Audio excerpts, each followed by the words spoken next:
Boa Vamos noite. aguardar o professor. Eu vou, professor. Tudo bem? Tudo bem, boa noite. Obrigado mais uma vez por aceitar nosso convite. Agradecemos imensamente. E eu já, para não perder nem um minuto da sua palestra, passo a palavra para o doutor Alexandre César, que será o debatedor. Ele é procurador de Estado, professor da UFMT. Doutor Alexandre, a palavra é do senhor.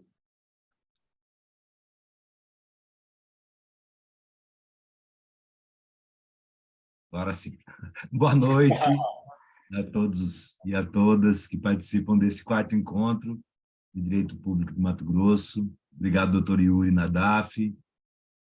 Para mim, uma honra imensa participar mais uma vez dessa atividade da nossa Escola Superior da Advocacia Pública, da Associação dos Procuradores do Estado de Mato Grosso, agora em parceria com a Escola Superior da Magistratura, né? E mais honrado ainda, né, por poder participar como debatedor nessa palestra que tem como expositor o professor doutor Gabriel Chalita. Então, meu papel de início, né, é fazer um esforço de síntese para contemplar o vasto currículo do professor Gabriel Chalita, que começou muito cedo, né? Gabriel Chalita é professor, filósofo, escritor, conferencista, dramaturgo, advogado, apresentador de programas de rádio e televisão e de internet, no presente tempo, graduado em Direito e Filosofia, mestre em Direito e em Ciências Sociais, e doutor em Filosofia do Direito e Comunicação e Semiótica pela PUC de São Paulo, a Pontifícia Universidade Católica. Atualmente é professor nos cursos de graduação e pós-graduação da PUC de São Paulo, da Universidade Presbiteriana Mackenzie e do IBMEC São Paulo, tendo na sua carreira acadêmica participado de mais de 300 bancas de mestrado e doutorado. Ele é natural de Cachoeira Paulista, é paulista do interior, como eu, sou de Rio Claro, e revelou-se escritor aos 12 anos.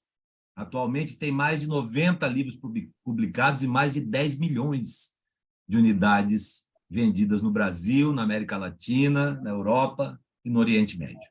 É membro da Academia Brasileira da Educação, da União Brasileira de Escritores e da Academia Paulista de Letras, tendo sido o seu mais jovem presidente.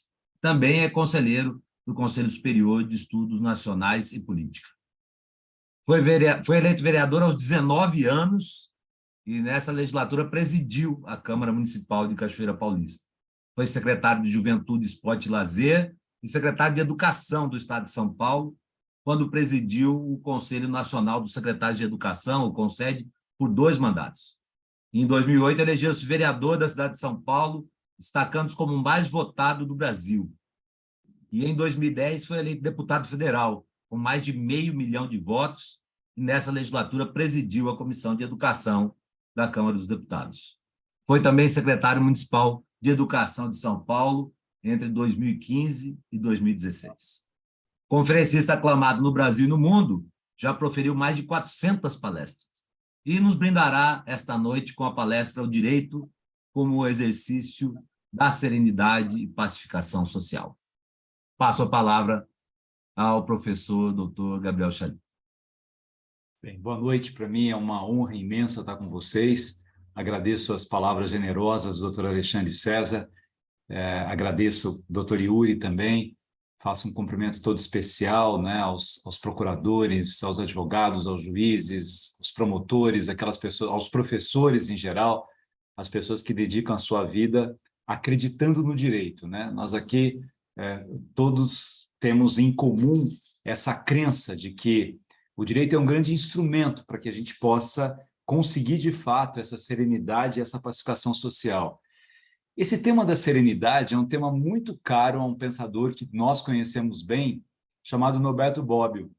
Quando ele escreve o Elogio da Serenidade, Bobbio já está no momento quase que final da sua vida, e ele faz toda uma análise de todo o seu existir como pensador, como político, como jurista, e ele tem algumas descrenças no ser humano, mas ele, por tudo aquilo que ele viveu, por tudo aquilo que ele sofreu, pelos desmandos políticos, né, com os quais ele conviveu na Itália, mas ele prossegue ainda com algumas iluminuras do que significou na vida dele o direito, nesse conceito da serenidade e da pacificação, e no que o direito é capaz de causar na vida das pessoas.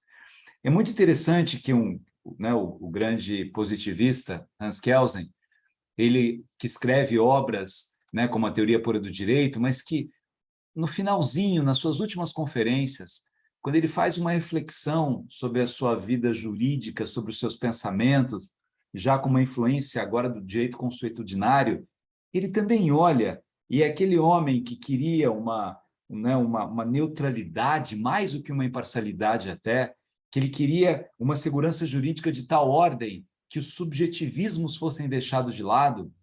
No final, Kelsen diz que já não sabe mais se é possível ou não construir aquele direito que ele sonhava. E ele comunga com as dúvidas que vão alimentando o seu momento final de vida. Bobbio, Kelsen, Miguel Reale, com a sua teoria tridimensional do direito, essa consciência de que além do fato e da norma, há uma dimensão axiológica, há um valor que precisa envolver aquelas pessoas que se debruçam no pensar jurídico e no fazer jurídico. Eu acho que um dos grandes desafios que nós temos, nós que acreditamos, que formamos pessoas, né? Eu dou aula para mestrado, doutorado, graduação. Na graduação, para mim, eu só tenho uma turma de graduação, mas eu continuo dando aula na graduação pelo desafio imenso de semear sonhos dos meus alunos, de mostrar para eles que, se nós burocratizarmos o nosso existir em qualquer profissão, a nossa ação, ela não vai ser uma ação pacificadora, não vai ser uma ação de serenidade, não vai ser uma ação de concórdia. Concórdia é uma palavra muito bonita, né? Córdia vem de coração, com é junto com o outro. É o meu coração junto com outro coração que chega a alguma conclusão. Diferente da discórdia, é que separa o meu coração do outro coração. Os nossos sentimentos não estão unidos no mesmo ideal. A gente vive momentos de muitas discórdias. Discórdias políticas, discórdias religiosas, discórdias ideológicas. Isso não é um problema brasileiro. Eu não sei ainda o tempo que a gente vai demorar para compreender todas as mudanças que esse fascínio do mundo tecnológico trouxe para a gente. É muito recente isso. Eu participei há pouco mais de um mês de um seminário com poucos educadores em Nova York, discutindo 2 temas: suicídio de adolescentes e automutilação. O que nós, educadores, estamos errando no processo educativo, que nós não estamos dando condições de uma formação humana tal de que essas pessoas, ao conviverem com as suas dores, prossigam percebendo que a vida é também dor e prossigam vivendo. A semana retrasada, um grande amigo meu, que já presidiu o Tribunal de Justiça de São Paulo, ele ligou para mim diante de um fato tristíssimo, né? De uma mulher que havia se jogado do prédio, né? Se matou. E a filha, uma única filha de 10 anos, né? Que leu meus livros, que gostava muito de mim, mas a filha numa tristeza imensa. E ele queria que eu falasse com a filha, porque a filha não queria o velório da mãe. E eu falei para ele que estava à disposição, mas que seria melhor eu falar pessoalmente com ela. Falei assim, ela gosta tanto de você, quem sabe uma palavra sua, assim, para amenizar esse sofrimento dessa menina. Essa mulher tinha sido, né, o marido havia ido embora, ela só tinha a filha, e aí quando a filha chegou ao telefone, né, eu falei assim, Andressa, sua mãe não desistiu de você. Sua mãe desistiu de uma dor. Ela não desistiu de você. A dor da sua mãe foi tão forte que ela não conseguiu conviver com essa dor. Mas não é você. Ninguém desistiu de você. Seu pai também não desistiu de você. Imagina a dor dessa menina. E ela foi depois do velório da mãe, chorou. Ele me disse que ela repetia essa frase, minha mãe não desistiu de mim, desistiu de uma dor. Por que eu trago esse tema da dor também nessa reflexão jurídica? Bobbio traz isso na serenidade. Eu preciso ter a serenidade diante da minha dor e diante da dor das outras pessoas. O tempo todo, um procurador, um promotor, um advogado, um juiz, um delegado, a gente trabalha com calvários, com dores de humanidade, com decepções, com leads, né? Com complicações do comportamento humano, com ambições. Aristóteles falava assim, se não houvesse essa ambição desmedida, talvez o direito não fosse nem tão necessário. Mas as ambições que fazem com que as pessoas querem mais do que têm direito. Fazem com que as pessoas destruam as outras pessoas por outros interesses que elas possam ter, e talvez interesses de barreiras, né, criadas dentro delas mesmas. E aí, nós que trabalhamos com esses calvários, com essas pessoas, com essas dores, precisamos ir um pouco além da competência jurídica, da competência legislativa, da competência jurisprudencial, da competência da ampliação dos repertórios, daquilo que nós sabemos. Eu trabalho com direito de família, eu trabalho com direito penal, ou eu trabalho com direito civil, independentemente com direito do consumidor, com criança. É natural que eu tenha um repertório de conhecimentos daquela área, mas essa serenidade, esse exercício da serenidade em prol de uma pacificação social, exige que eu vá um pouco além disso, que eu vá um pouco além de decorebas, de processos de memorização, que eu tenha uma dimensão profundamente humana na relação com outros humanos. Eu sinto que esse é o grande desafio que nós temos na relação com o direito. O que é um delegado de polícia? O que é alguém que tem que iniciar um processo de análise do que levou àquele crime, que vai ouvir as dores das pessoas que chegam até ali? O que é um procurador? Um procurador preocupado com a probidade, com a lisura, com a integridade, com a responsabilidade. O que é um defensor público?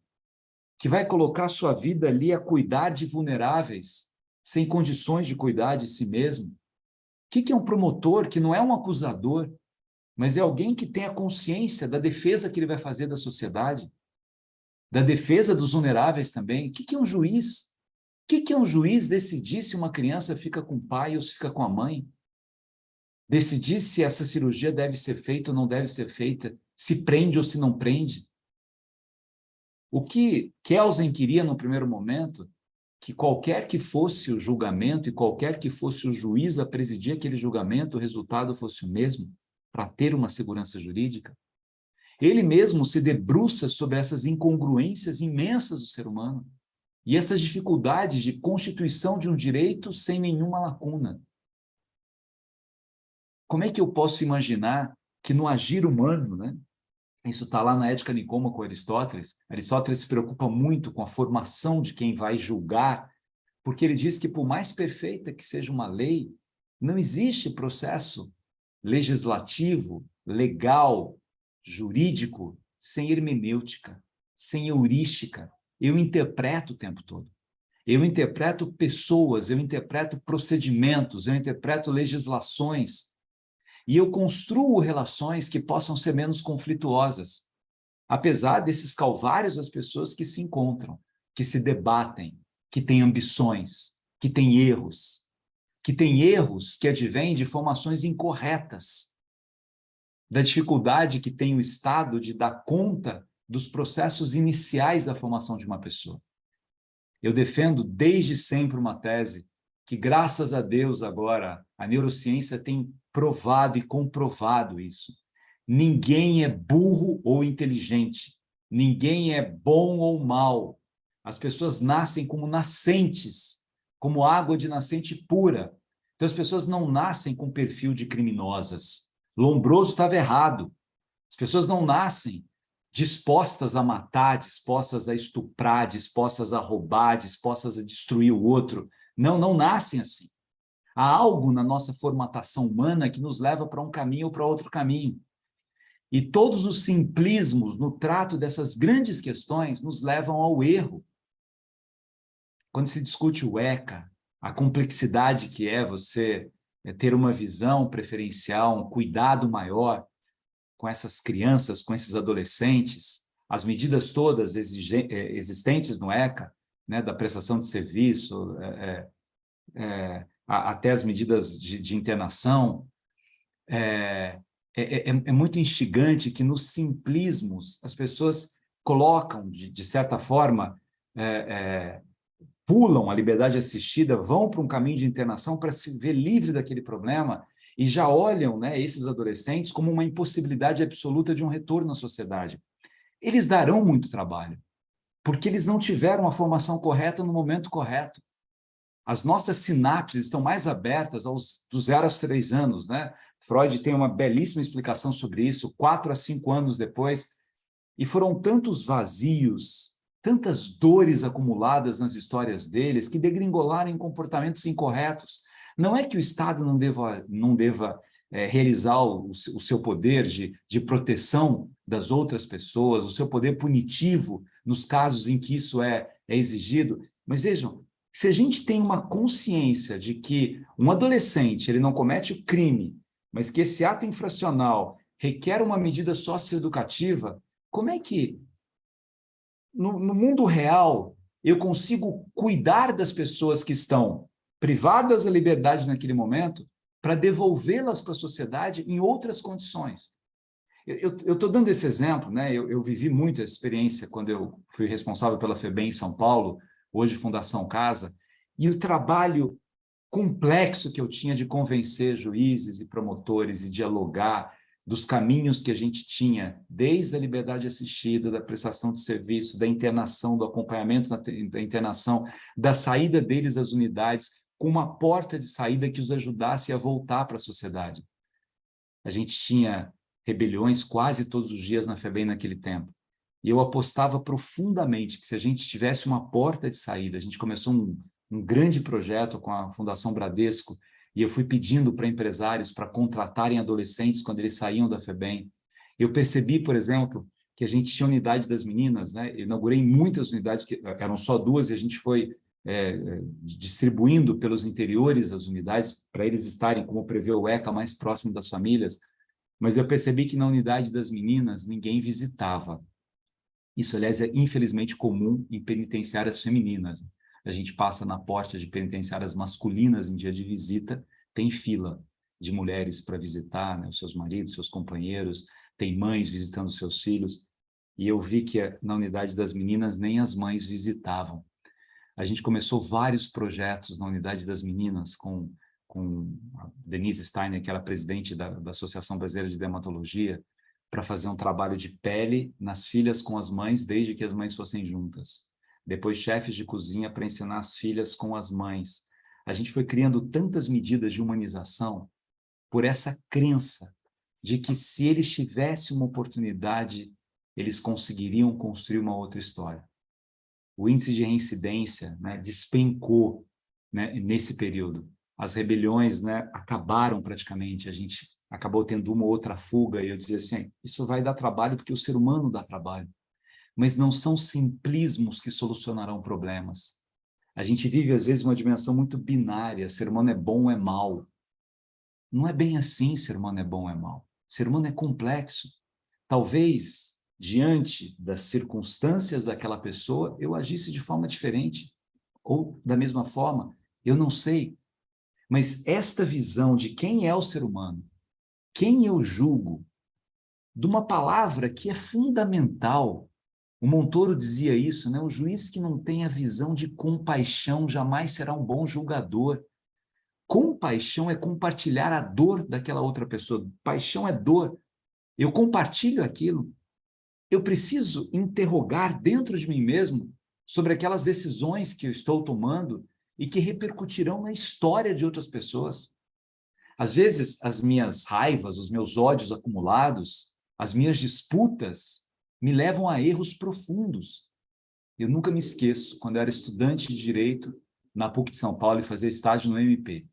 E eu sempre gostei de júri, depois fui advogado de júri também. E aí eu trabalhava com uma promotora incrível, assim, e eu fui ver um julgamento, né? A gente estava acompanhando o julgamento, esse não era dela, era um outro promotor. Aí depois na sala dos promotores, tal, promotor, né, não obteve êxito no júri, e na sala ele disse uma frase assim, meio sem pensar, falou assim, na próxima vez eu destruo esse advogado. No próximo julgamento, eu acabo com ele. Eu não perco de jeito nenhum. Aí eu, jovem estudante, né? Falei assim, ué, mas outro julgamento não é uma outra causa? Não é uma outra pessoa? E se a pessoa for inocente? Um promotor, eu sempre fui um pouco falante, e a promotora assim, Chalitinha, fica quietinho assim, ele está meio irritado. Mas olha isso, o meu problema é o advogado. A minha briga é com o advogado. Eu estou com um bode desse advogado. Quantas vezes, discutindo com alunos meus desembargadores, contando elementos, refletindo hermenêuticas, aí um dizia assim, você sabe que na nossa turma, na nossa Câmara já aconteceu, eu uma vez até avisei para um advogado, assim, eles detestam você lá, é melhor você não ir, manda outra pessoa do seu escritório. Então, a minha questão está fulanizada, se eu gosto ou não gosto desse advogado. A minha disputa não tem nada a ver com construção de justiça. Por que será que isso acontece? Talvez num primeiro momento da nossa vida, quando a gente exerce um tipo de poder, isso aconteça pela imaturidade que a gente tem e por uma coisa muito complicada do ser humano chamada de vaidade. Eu quero mostrar o poder que eu tenho, que Foucault chama de síndrome do pequeno poder. Eu quero mostrar que eu posso prender, eu posso fazer isso, eu posso. E eu imponho um jeito de ser na relação com as outras pessoas. A maturidade deveria corrigir isso. Na verdade, a juventude também já deveria corrigir isso. Sem maturidade, ninguém deveria ser procurador. Mas o tempo, talvez, possa trazer um outro problema para mim. Quando eu deixo de lado a minha capacidade de indignação, quando eu já não me acho capaz de, com as minhas decisões, com a minha atuação, mudar a vida das pessoas. Então, eu entro numa máquina destruidora de sonhos, destruidora de aspirações, de princípios, destruidoras de possibilidades que eu teria no meu agir, de fazer com que aquela atuação fosse significativa para essa pacificação social. O que é essa tal de pacificação social, né? Estou buscando há muitas maneiras de tratar esses conceitos, estou emprestando aqui a visão de Bob sobre isso. O ser humano, ele é um animal social, ele só se desenvolve socialmente. E como esse ser humano só se desenvolve socialmente, e na explicação de Rousseau, por exemplo, não dá para a gente voltar a ser um bom selvagem, porque a época de viver nas cavernas já passou, eu preciso construir um contrato que construa, de certa maneira, um conceito de liberdade social que proteja as liberdades individuais. Na visão de Rousseau, o Estado existe para me proteger de mim mesmo e para dar proteção para mim também. O Estado existe não, como Hobbes pensava, uma dimensão profundamente punitiva por todos esses arroubos que há dentro das pessoas. Eu preciso de um Estado leviatânico para dar organicidade a isso.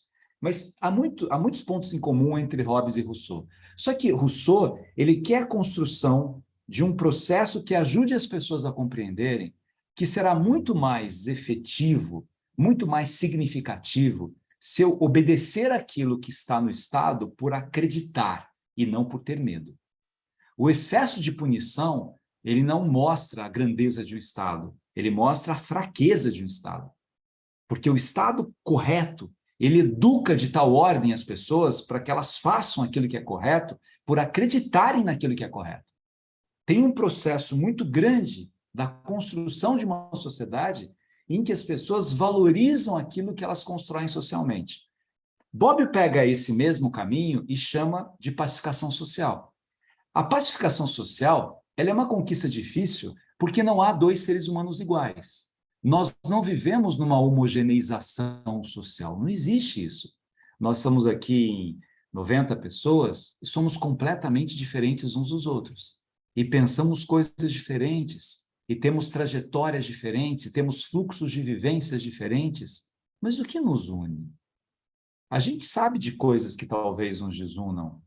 A gente pode ter religião diferente, a gente pode ter comportamentos, reflexões sobre comportamentos morais, aquilo que mora na gente de maneira diferente, a gente pode torcer para times de futebol diferentes, a gente pode gostar de um lugar ou de outro lugar diferente, a gente pode ter orientações sexuais diferentes, a gente pode ser de religião diferente, Mas e o que nos une?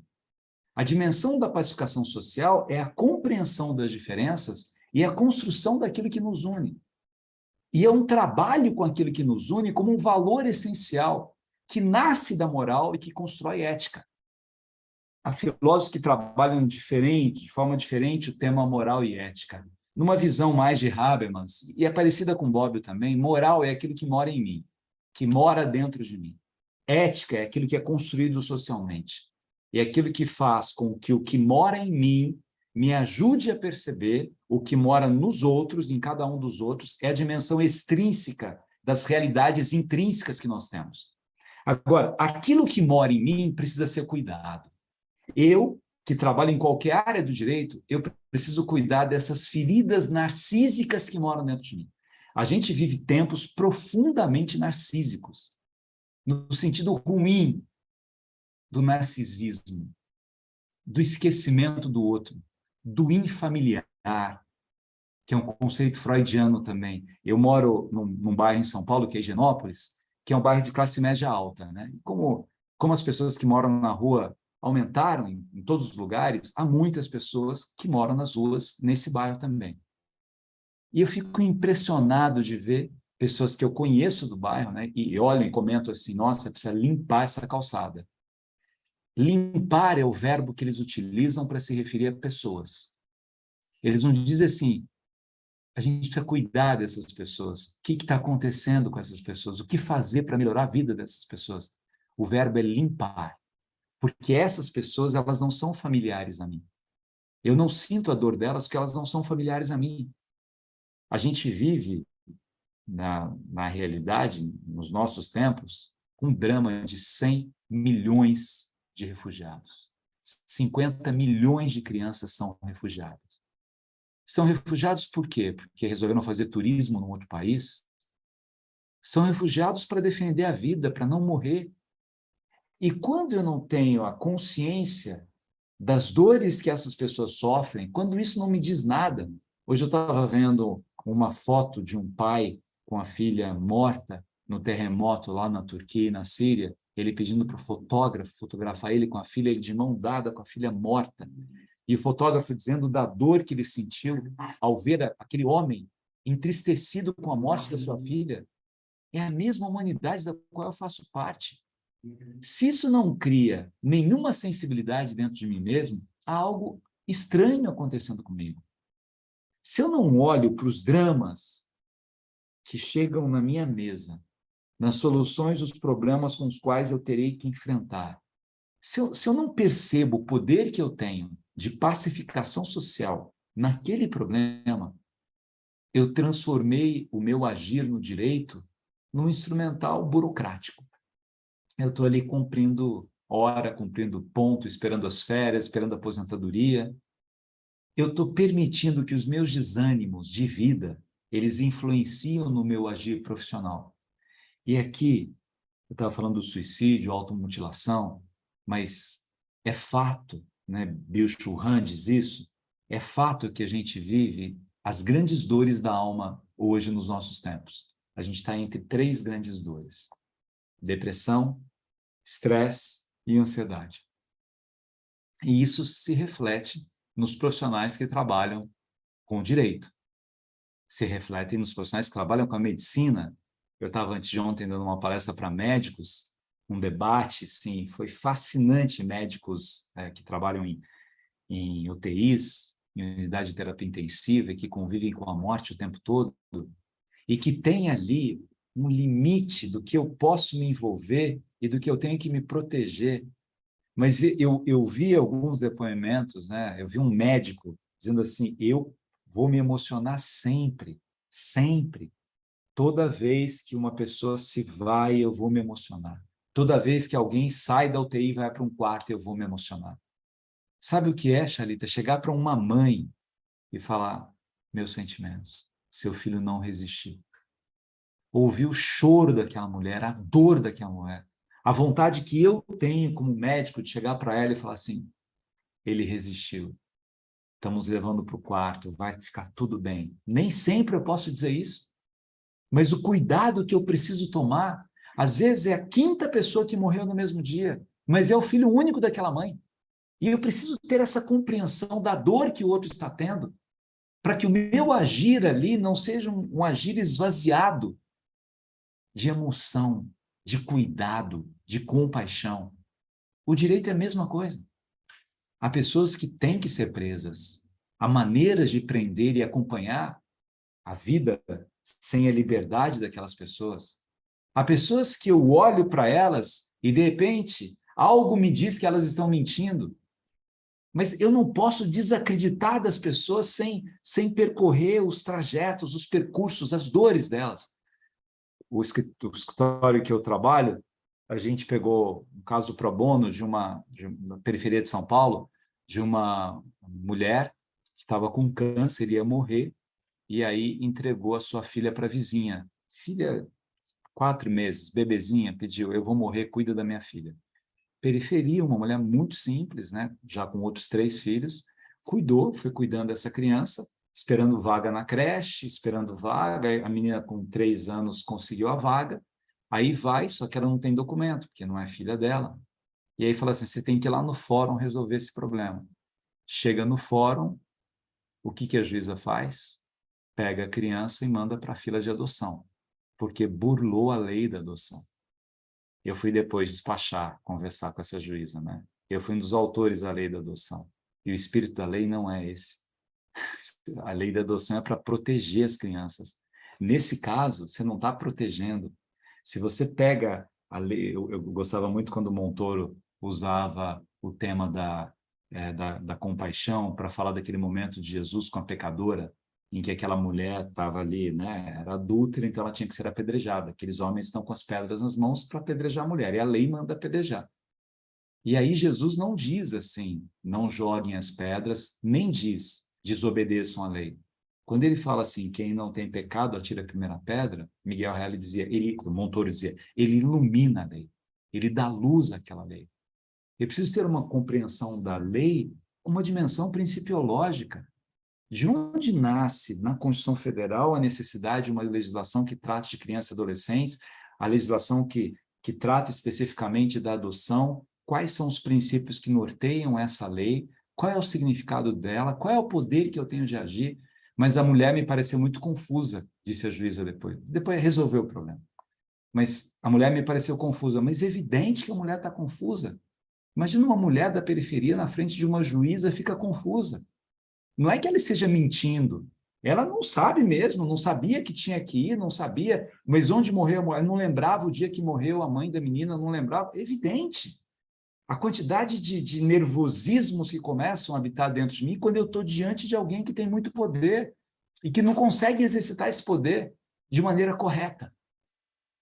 Hoje eu tive dando uma palestra para o clero de Mogi das Cruzes, né? O bispo lá, que é o presidente da Regional Sul da CNBB, Dom Pedro, me convidou para falar um pouco da dimensão filosófica, né? Na liderança que um padre exerce, e eles deram alguns exemplos de histórias que eles vivem. E aí um padre falou assim, olha, um dia eu vi uma mulher, eu tinha mudado de paróquia, né? E aí eu fui na paróquia e eu vi que é uma mulher de cadeira de roda, ela ia assim, uma devoção, chorava na missa, e ela não comungava, uma senhora bem mais velha, né?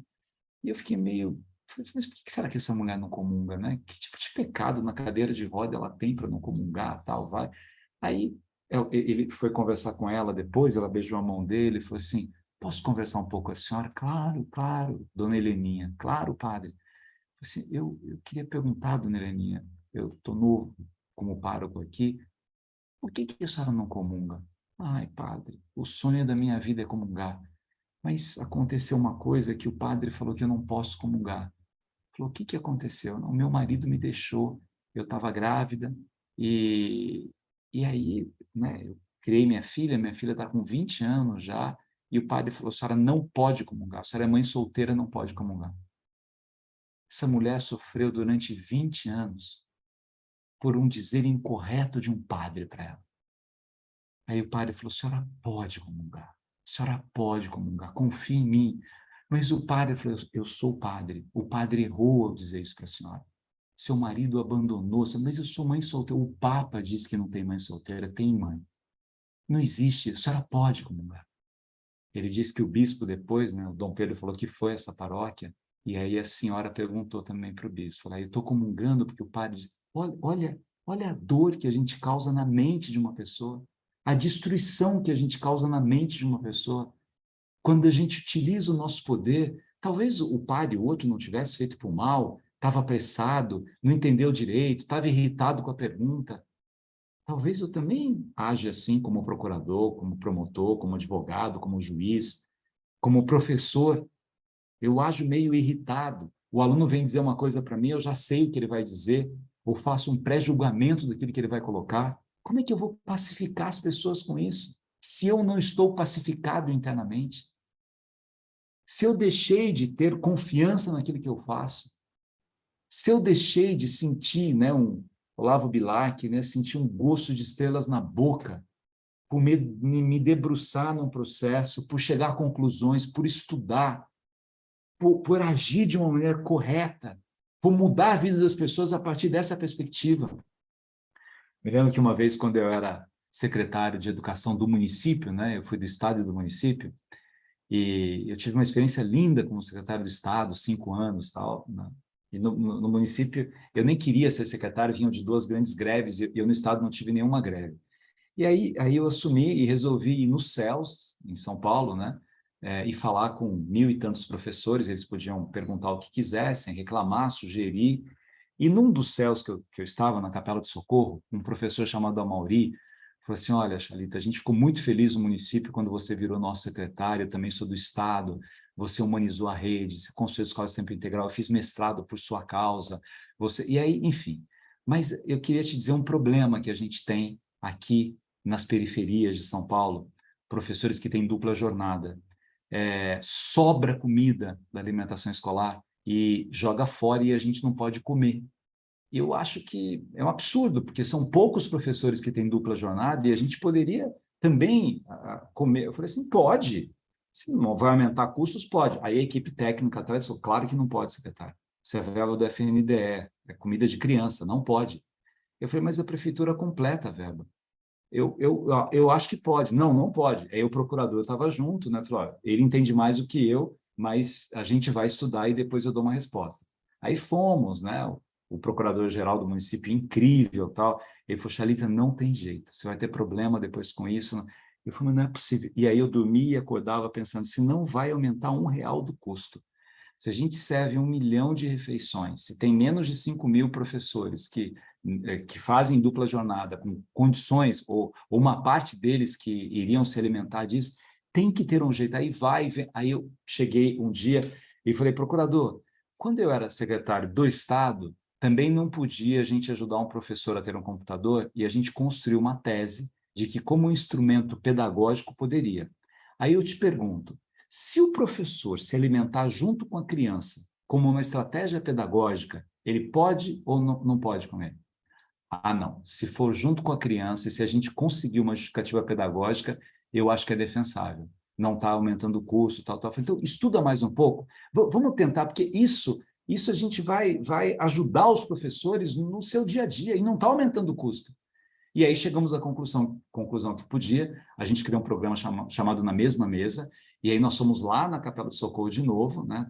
Professora Maurília, veio o prefeito, foi a professora, a ideia que o senhor deu, a gente com 1 mês e pouco quebrando a cabeça, pode, os professores que quiserem, desde que comam com seus alunos e entrem nesse projeto chamado Na Mesma Mesa. Olha a beleza do direito.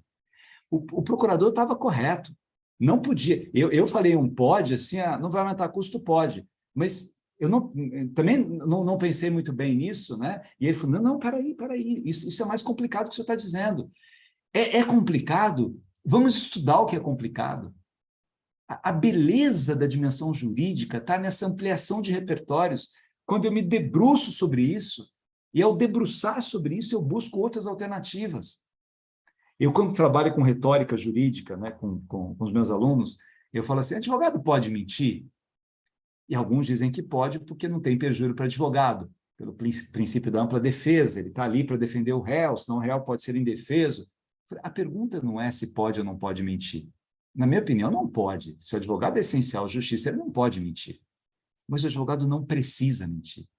Ele tem tantos instrumentais argumentativos a seu favor, em defesa de uma tese que ele quer apresentar, que se ele estudar a complexidade do caso que ele tem nas mãos dele, se ele compreender aquilo que está acontecendo na história daquela pessoa, ele pode ter tantos caminhos de defender a visão que ele está desenvolvendo, que ele não tem que mentir.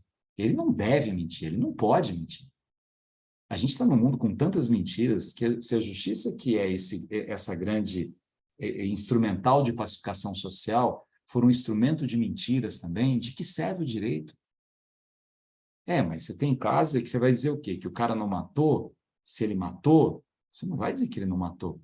Você tem outros caminhos para a diminuição da pena dele, ou para o acompanhamento de um julgamento que seja justo, para uma construção de uma relação de verdade, como vai se desenvolver na trajetória dele. Às vezes um aluno fala assim, mas tem aqueles advogados que têm fama de advogado de porta de cadeia, que dá um jeito, que enrola todo mundo. Eu falei, mas essa é a fama que você quer ter na vida? Você quer estudar desse jeito para chegar e ter uma fama de alguém que consegue enrolar as pessoas, inventar testemunhas? É esse o caminho jurídico que vai desenvolver na sua vida? Serenidade. As pessoas estão muito alteradas.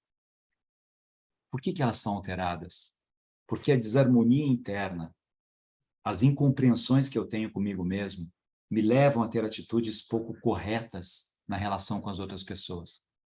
A impaciência, a ansiedade. E aqui vai para uma necessidade profunda de reflexão dos processos de formação humana que nós precisamos ter nas nossas carreiras. Nas estratégias que a gente precisa ter para ajudar as pessoas a ressignificarem o seu agir.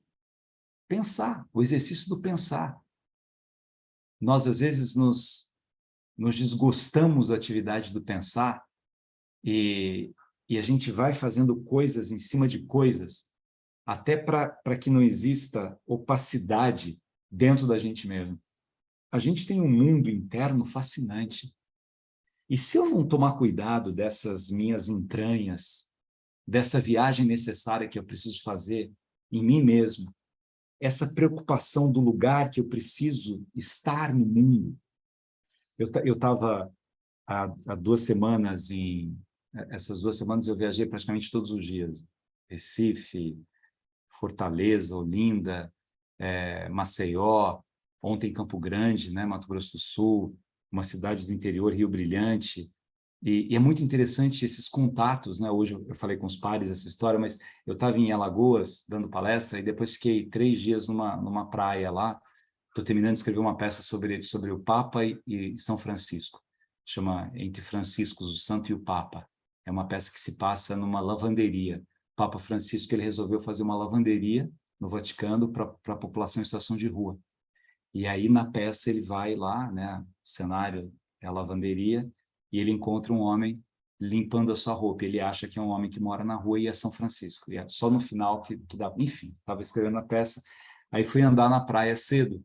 E estava andando assim. Aí um senhor sentado, né? Depois eu fiquei sabendo a idade, tá, 80 anos. Ele falou assim, bom dia. Você não é daqui, né? Eu falei, estou de passagem. Ele falou, todos nós estamos. Todos nós estamos de passagem. Eu achei interessante que ele falou, um sorriso assim, né? Ele falou assim, sente um pouco. Aí eu sentei e falei, como é que o senhor chama? Ele falou assim, João. Eu falei, você, Gabriel. Eu falei, e aí, seu João? Eu falei, estão querendo comprar a Esmeralda. E eu não quero vender. Eu falei, quem é a Esmeralda? Eu falei, Esmeralda é meu barco, tá vendo? A Esmeralda, Gabriel, a Esmeralda me deu tudo que eu tenho. Eu paguei a faculdade dos meus filhos com a Esmeralda. O primeiro beijo que eu dei na minha mulher, Lucília, foi na Esmeralda. Aliás, quantos passeios de amor nós fizemos na Esmeralda. E ele contando da Esmeralda e eu ouvindo, né? Ele falou, aí eu vendo, e se pintarem o barco? E se eu não reconhecer mais a Esmeralda? E se mudarem o nome da Esmeralda? E aí eu, num pré-julgamento interno, né? Eu ia falar assim para ele, mas a Esmeralda é só um barco, né? O que importa é a Lucília, sua mulher. Ele já tinha me falado da mulher e tal. Eu falei, não tenho direito de falar isso, porque eu nem sei o que ele sente com relação a Esmeralda, mas a Esmeralda é o lugar do mundo dele. Aí a gente conversou mais um pouco, eu falei, eu preciso ir, seu João. Ele falou assim, passa aqui amanhã, eu vou estar aqui também, a Esmeralda e eu estaremos aqui. Aí eu falei, eu fiquei curioso de conhecer a Lucília. Ele falou assim, se você não se incomodar de tomar café na casa de pobre, amanhã a gente pode tomar um café lá. E no dia seguinte eu fui tomar o café com ele e com a Lucília. A Lucília também 80 anos, 60 anos de casado, com algumas doenças. A Lucília acha que tem que vender esmeralda para comprar remédio, ajudaria a vida deles, os filhos que ajudam. E a conversa daqueles dois, o romantismo daqueles dois, né? Depois eu até utilizei umas coisas que eles falaram na peça. Por que eu estou dizendo isso? Porque no agir humano, no conviver humano, como nós somos animais sociais, prestar atenção nas pessoas, nas histórias das pessoas, nos ajuda internamente. Se a gente vai para o fastio das máquinas, do celular, das séries, qualquer vício, qualquer fastio da comida, tudo que se faz em exagero é um desperdício para o existir, para a construção do nosso significado do estar no mundo. E são esses cuidados que eu insisto muito. Às vezes eu falo para tribunais de justiça com desembargadores, né? Brinco um pouco das histórias que eu sei de desembargadores, mas a responsabilidade que tem um desembargador e o que ele pode fazer na relação com o outro vem muito dos seus cotidianos, da sua relação com o sagrado. Relação com o sagrado não é uma relação com a religião. A justiça é um elemento sagrado. Se eu desacredito na justiça, eu estou matando a minha relação com o sagrado. Se eu não tenho mais a consciência daquilo que eu faço, da correção que eu tenho que ter no meu existir jurídico, eu desapropriei o sagrado de mim. A justiça é uma dimensão do sagrado, a música é uma dimensão do sagrado, o amor é uma dimensão do sagrado. Se eu vou para a dureza, para a crueza da vida, Ariano Suassuna dizia assim, a vida é muito dura, e eu preciso de duas coisas para enfrentar essa dureza da vida. Eu preciso do riso e preciso do sonho. E eu posso ter sonho em qualquer idade. Não é que assim, estou agora há 30 anos na carreira e eu já não tenho aqueles sonhos iniciais. Você pode ter sonho em qualquer idade. Eu estou falando aqui de uma obra do Bobbio no final da vida dele.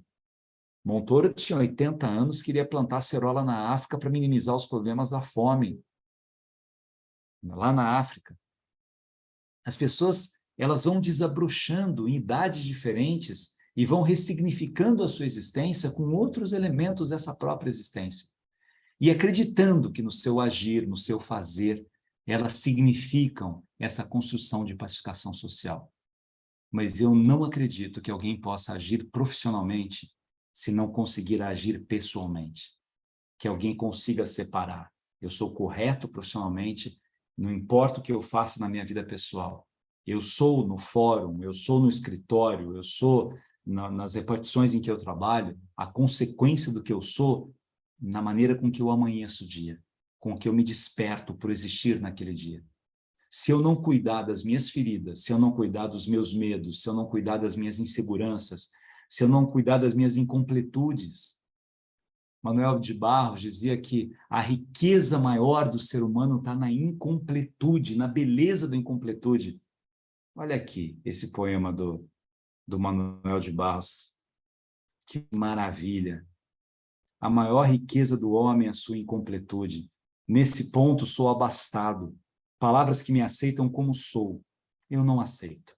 Não aguento ser apenas um sujeito que abre portas, que puxa válvulas, que olha o relógio, que compra pão às 6 horas da tarde, que vai lá fora, que aponta lápis, que vê a uva, etc, etc.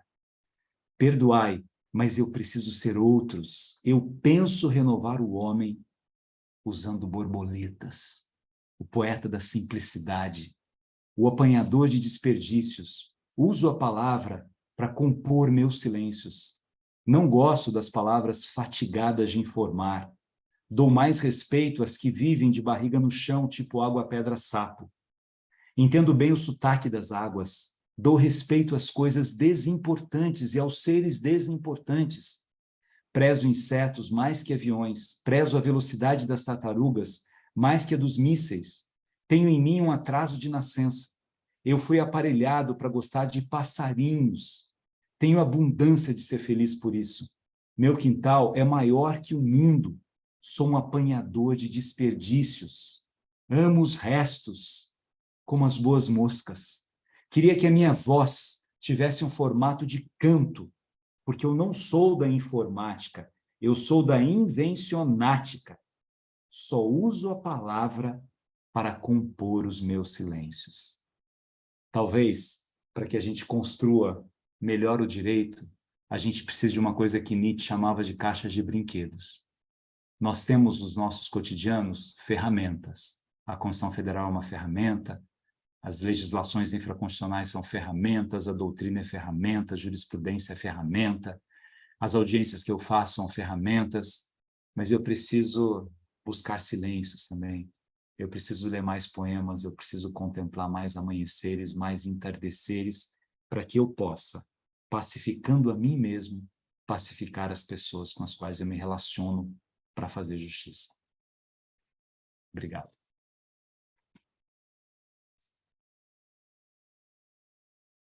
Obrigado, Xalita. Me permite chamá-la assim. Claro. Todos nós, penso, estamos sensibilizados. É uma reflexão em tempos tão conturbados, né? Poucas vezes a gente consegue fazer, né? Poucas vezes a gente consegue parar para refletir, seja pelo ritmo do trabalho, do dia a dia, os desafios cotidianos, né, da profissão, seja mesmo, não é, pela velocidade das coisas. Nós vivemos num tempo muito acelerado. E nesse tempo acelerado, tudo se amplifica. Não sei se tenho muito o que contribuir com a reflexão que você fez, mas tem uma frase, acho que do Vinícius de Moraes, que diz que ele, já no fim da vida, numa entrevista, eu não perdi meus sonhos, né, mas as minhas ilusões eu deixei para trás, né? Eu continuo tendo sonhos. Acho que esse é um sinal de maturidade, né? De deixar as ilusões, mas continuar tendo sonhos, porque eles são fundamentais nessa busca constante que nós temos por felicidade, por realização, por sucesso. Não tem nenhum problema, né, de buscar essas coisas, riqueza, né, buscar conquistar isso na vida. Mas essas amplificações têm colocado o direito em xeque, não só aqui no Brasil. No Brasil, penso que a atual conjuntura coloca os operadores do direito numa evidência, tem colocado numa evidência sem precedentes na nossa história, né? Sem precedentes. O Poder Judiciário acaba tendo um protagonismo, né, na cena política que nunca teve, né? Claro que, a partir de 1988, o Judiciário começa a atuar de forma mais presente, não é, na vida da sociedade brasileira, porque a Constituição Federal de 88 assim o exige, né, uma pleiade de direitos e garantias sociais, individuais, né, que necessitam ser assegurados pelo Estado brasileiro e muitas vezes não são, mas os últimos fatos têm levado a uma presença que é preocupante, vamos dizer assim. Eu não tenho críticas à atuação presente do Judiciário nos últimos episódios da nossa história, mas é preocupante vê-lo, não é? Através da televisão, através dos meios de comunicação, através das mídias sociais, né, da internet, presente mais do que, muitas vezes, os outros poderes, né? Não é incomum a gente acessar um site, abrir um jornal né, ligar a televisão e ter mais cobertura sobre a atuação do Supremo Tribunal Federal do que sobre a atuação do Congresso Nacional ou da Presidência da República.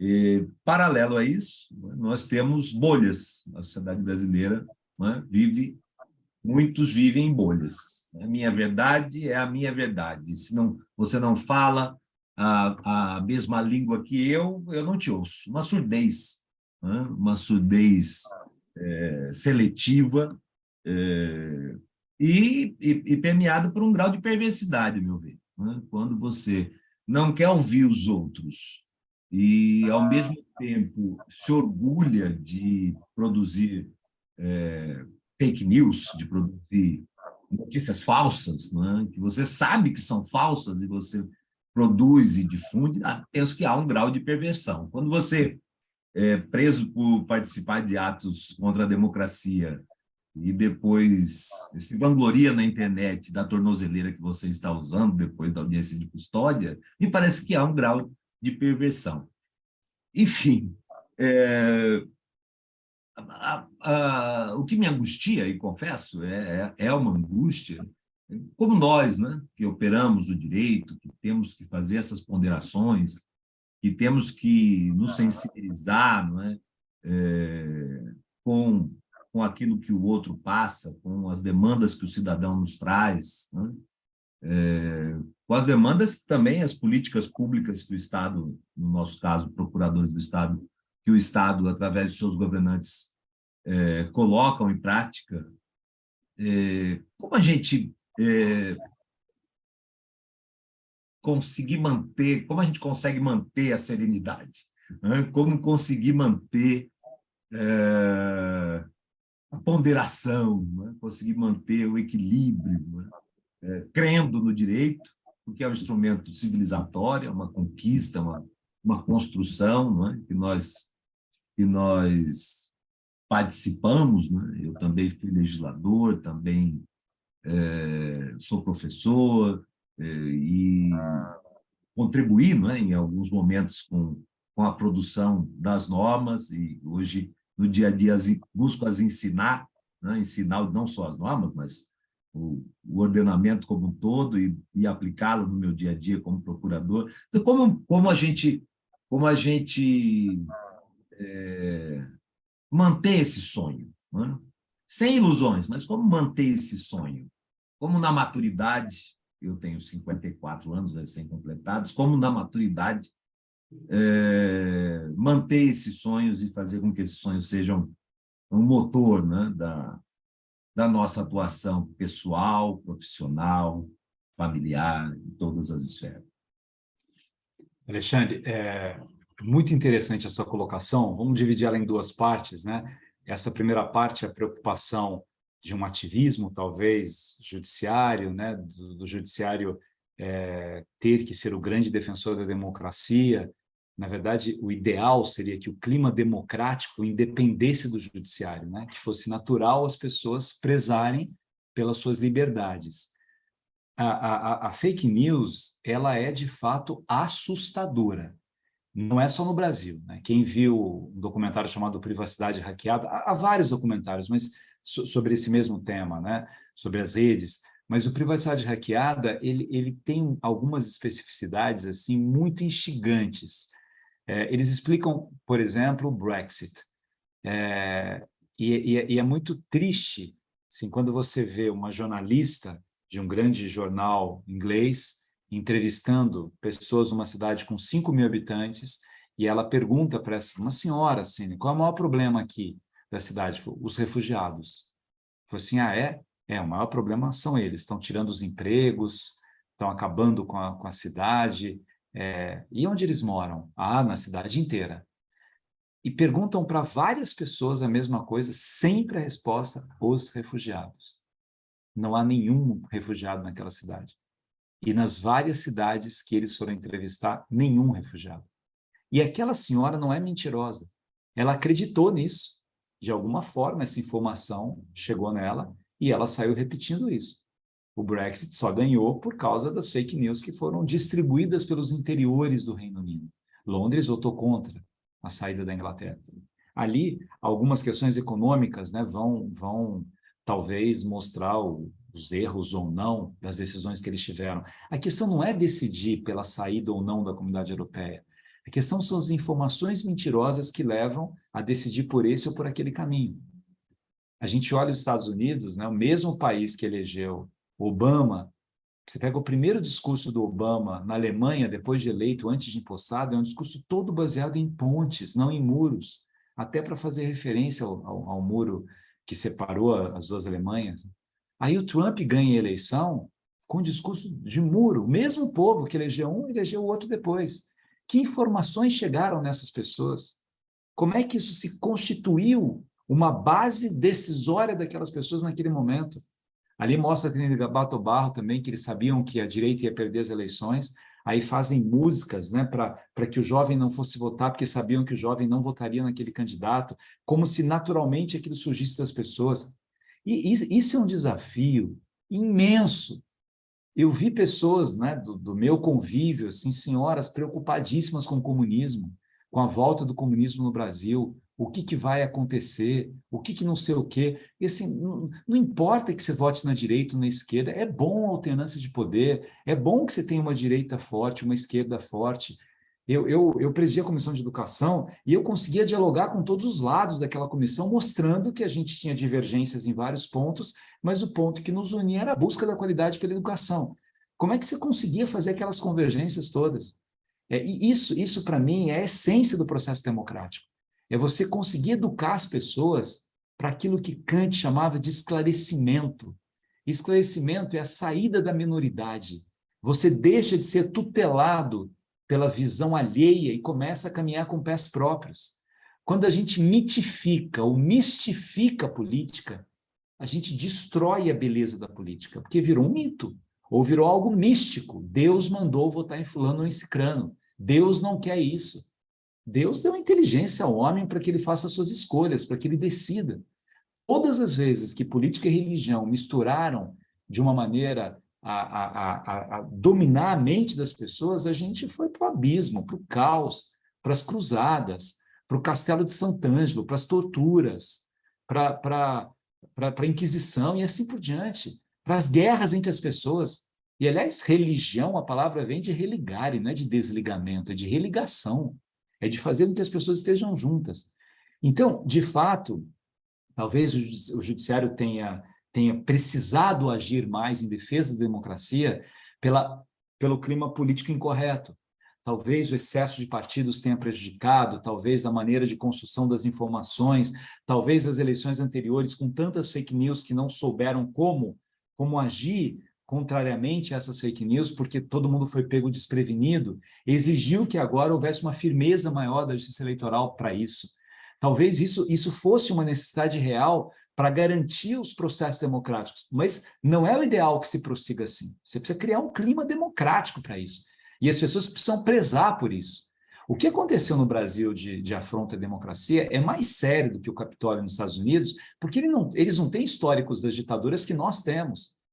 Eles não têm um apreço pela ditadura como uma parte significativa da nossa população tem apreço pela ditadura, sem saber o que é a ditadura.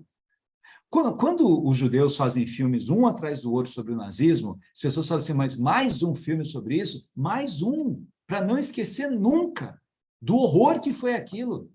Mais um filme falando da escravidão, de novo, mais um filme, para não esquecer o horror que é o preconceito, a destruição das pessoas. O que acontece quando um povo se acha, se sente, se coloca como superior a outro povo? Aí, Alexandre, eu vou para a sua segunda parte. Isso é o sonho. Essa é a parte da serenidade do sonho. Quando você olha e fala assim, olha, eu aqui como procurador, eu vou lutar para que não tenha nenhum tipo de preconceito. Eu não vou tolerar na minha área que os preconceitos possam dar o tom de um poder público. Eu não vou admitir que nos concursos aconteça dessa maneira.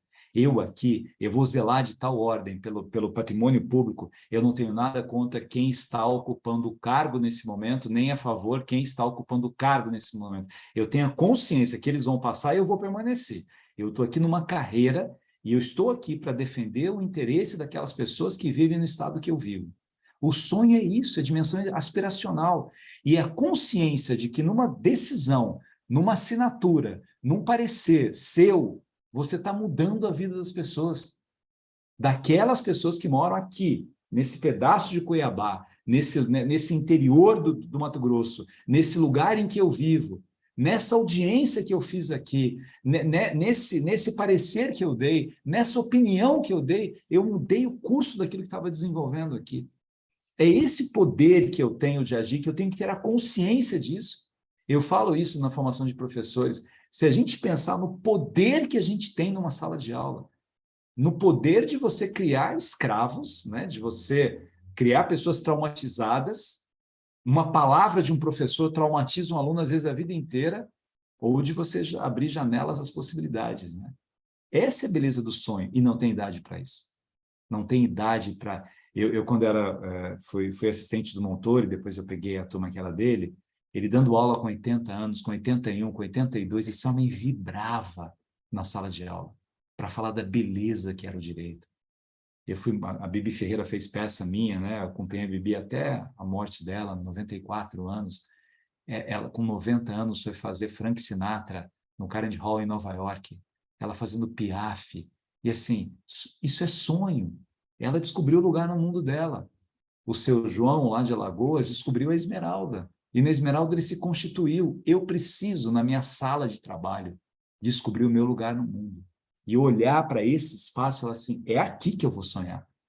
É aqui que eu tenho poder para isso. O pior que pode acontecer é olhar para os outros procuradores, né? Os promotores olhando para os outros, os juízes para os outros. Cara, não vou dar murro em ponta de faca, não. Está tudo errado mesmo. Eu não tenho o que fazer. Pode estar tudo errado, mas na sua sala não precisa estar errado. Pode outras pessoas tratarem mal outras pessoas, mas você não vai tratar mal as outras pessoas. Você vai ter um cuidado com aquelas pessoas que estão ali. Você vai ter uma visão de que você não é o mudador do mundo inteiro, mas você muda mundos, né? Eu acredito que cada ser humano é um mundo. Cada pessoa que eu trato com dignidade, isso que eu estava falando da FEBEM, a gente acabou, né, dando mais de 4.000 empregos e bolsa de estudo. Depois a FEBEM foi para a Secretaria de Educação. Invariavelmente eu estou num lugar em São Paulo, eu vou dar uma palestra, e às vezes eu conto uma coisa da FEBEM, alguém levanta a mão e fala assim, eu sou da unidade Tatuapé. A pessoa começa a chorar e fala, meu filho se chama Gabriel por sua causa, o senhor arrumou um emprego para a gente, eu fiz PUC por sua causa. Se um tivesse dado certo, já teria valido a pena tudo que eu fiz ali, né? Imagina, o menino chama Gabriel, porque assim, o senhor olhou para mim, eu entrei na unidade, e aí eu contei a minha história ali para o senhor, falou, fica tranquilo, eu só quero que a sua mãe também me procure, nós vamos conversar vocês dois e a gente vai arrumar. E aí assim foi. Quer dizer, né, você passa pelos cargos, né, você vai aposentar, ou vai ficar 5 anos num cargo, 4, 8, 12, você passa por ali. Mas nessa passagem, você fala assim, olha, mudei aqui. Quando eu encontro, viu o Saulo aqui, meu aluno, quando eu encontro alunos, né, e aí um aluno vira e fala assim para mim, Xalita, aquela aula que você disse isso, assim, assim, eu voltei para casa, cara. Você sabe que eu voltei com a minha mulher, eu estava separando. Eu fui tão romântico, falei, mas eu não falei nada de romantismo naquela aula. Eu falei assim, não, mas quando você estava dizendo de Kant isso, do respeito contra... Enfim, quantas coisas a gente diz quando você acredita naquilo que você está dizendo, e essas coisas, elas têm esse poder transformacional nas outras pessoas. As decisões que a gente toma e a postura que a gente tem. Não é só o que eu escrevo, né? O parecer que eu dou, a maneira com que eu ajo profissionalmente, é a maneira com que eu tenho autoridade com as pessoas que trabalham comigo.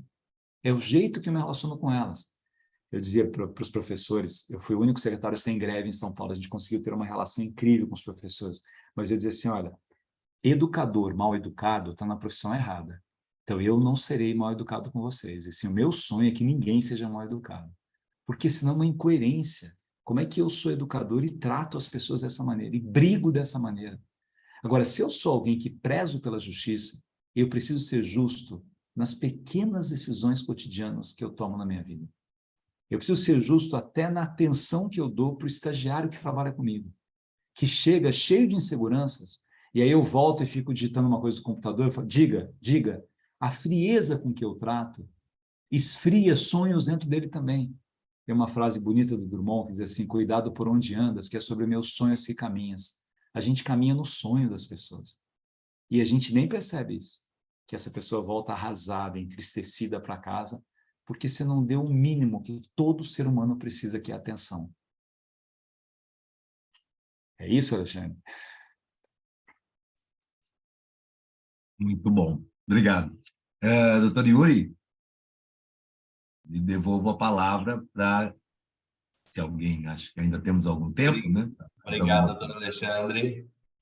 Eu, já de imediato, professor, passo a palavra para o seu aluno, doutor Saulo Gaiva, que deseja dirigir aí uma palavrinha.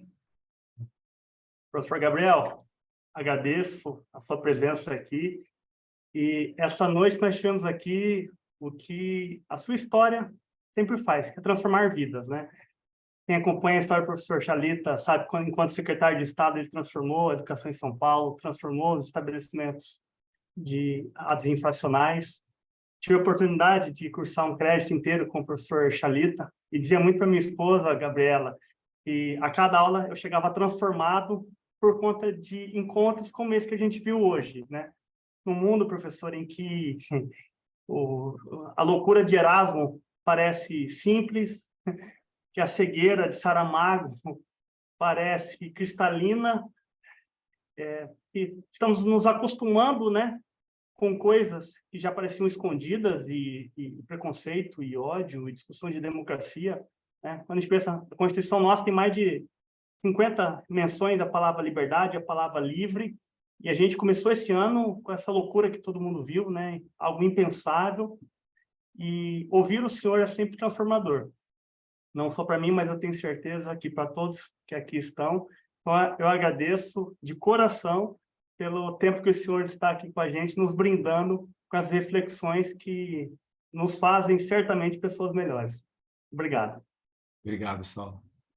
Saudades das nossas aulas, né, Saulo? Turma boa, né? O que é Maria Angélica falando? Estou curiosa com esse teatro deve estrear, Maria Angélica, no segundo semestre. Eu tenho várias peças de teatro, né? Antes vai estrear uma peça, também no segundo semestre, chama Território do Amor, que é um encontro de 9 mulheres que sofreram de amor.